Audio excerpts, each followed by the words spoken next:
Berteduh di hati Tuhan. Rabu 9 November 2022.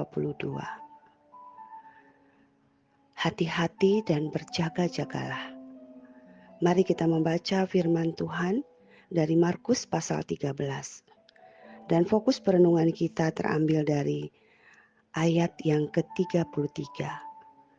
Hati-hatilah dan berjaga-jagalah, sebab kamu tidak tahu bila manakah waktunya tiba.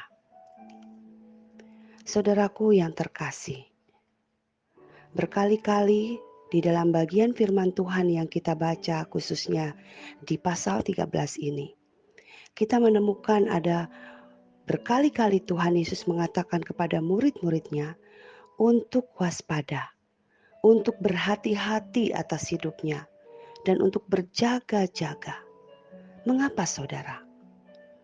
Karena Tuhan sedang memperingatkan hal yang sangat serius dalam kehidupan mengikut Tuhan.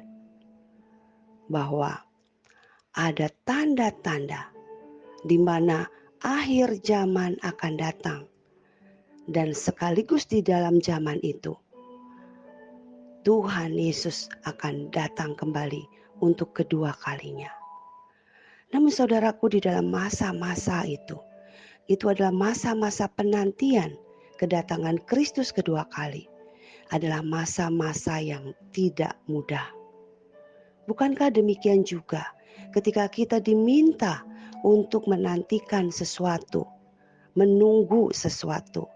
Saudara, tidak mudah saudara untuk menunggu, untuk bersabar. Apalagi di dalam menunggu itu, di dalam menanti itu ada banyak kesulitan yang terjadi, yang membuat kita menjadi tidak sabar di dalam menunggu. Dan hari ini kita diajar oleh Tuhan bahwa masa-masa yang sulit akan terjadi. Bahkan dikatakan ada penganiayaan yang terjadi bagi anak-anak Tuhan. Itu bukan saja pada zaman ketika Tuhan Yesus ada dan mengingatkan murid-murid, tetapi ini berlaku sampai hari ini. Saudaraku yang terkasih, Tuhan sudah memberikan banyak tanda supaya kita waspada. Kita bersyukur kepada Tuhan. Kita diberikan tanda. Persoalannya adalah seringkali kita yang tidak peka kepada tanda-tanda yang sudah Tuhan berikan kepada kita. Kita yang tidak peka atas kehendak Tuhan dalam hidup kita. Orang yang berhati-hati, berjaga-jaga, waspada, itu adalah orang yang peka terhadap tanda-tanda yang Tuhan sudah berikan kepada setiap kita. Orang yang peka terhadap apa yang menjadi kehendak Tuhan, bukan apa yang menjadi kehendak kuasa kegelapan. Saudara, kita seringkali sulit membedakan mana kehendak Tuhan, mana kehendak si jahat. Dan di masa-masa Tuhan mengingatkan murid-murid ini adalah masa-masa di mana kita seringkali lebih paham terhadap keinginan si jahat daripada keinginan Tuhan. Mari saudaraku, kita mengisi zaman-zaman akhir ini, di mana tanda-tanda semakin jelas, gempa bumi, peperangan, yang memang dari dulu sudah terjadi. Tapi saudara, kalau kita melihat dengan peka bahwa akhir-akhir ini bencana terjadi semakin banyak dan semakin besar. Terjadi global di mana-mana.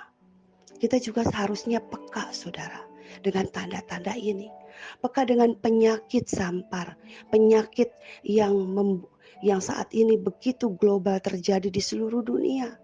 Penyakit yang semakin lama semakin kita tidak bisa mampu pahami. Ketika kita ditimpa virus corona saja, sampai hari ini kita masih merasakan dampak-dampak itu, bukan? Saudaraku, kita tidak pernah tahu lagi tanda-tanda apa yang akan terjadi.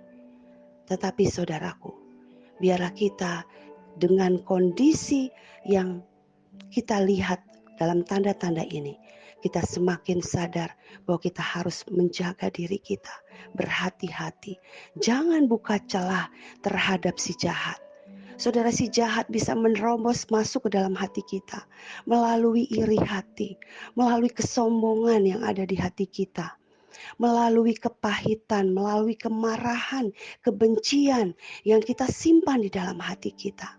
Saudara, jangan buka pintu untuk hal itu. Segera kita harus peka jikalau ada iri hati mau masuk dalam hati kita. Jikalau ada kesombongan mau masuk pintu hati kita, jangan beri tempat untuk itu. Maka hati kita harus kita penuhi dengan firman-Nya. Hati kita harus kita penuhi dengan keinginan Tuhan, kehendak Tuhan. Pikiran kita harus kita penuhi dengan kebenaran firman Tuhan. Dan selalu hidup berdoa kepada Tuhan. Menjaga diri. Karena kita lemah, mudah sekali kita tercemar dengan dunia ini. Mari saudara, kita harus terus menjaga diri kita. Jangan sibuk melihat kesalahan orang lain. Jangan sibuk mencari kelemahan orang lain. Tapi mari kita jaga diri kita masing-masing. Pikiran, hati kita saudara, itu perlu kita perhatikan. Sehingga kita tidak masuk di dalam kejatuhan. Kadang kejatuhan bukan karena orang itu terjatuh karena batu yang besar. Tapi seringkali seseorang jatuh karena tidak waspada dengan kerikil-kerikil kecil yang ada di dalam perjalanan kita.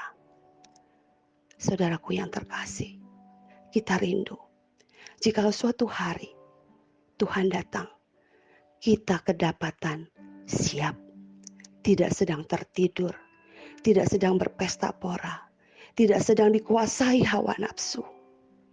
Mari saudaraku, Tuhan menuntut pertanggungjawaban dari kita. Anak-anak Tuhan yang sudah diampuni dosanya, yang sudah diberikan jaminan keselamatan. Mari kita kerjakan keselamatan kita dengan bertanggung jawab kepada Tuhan. Mari kita kerjakan tugas pelayanan kita sebaik-baiknya.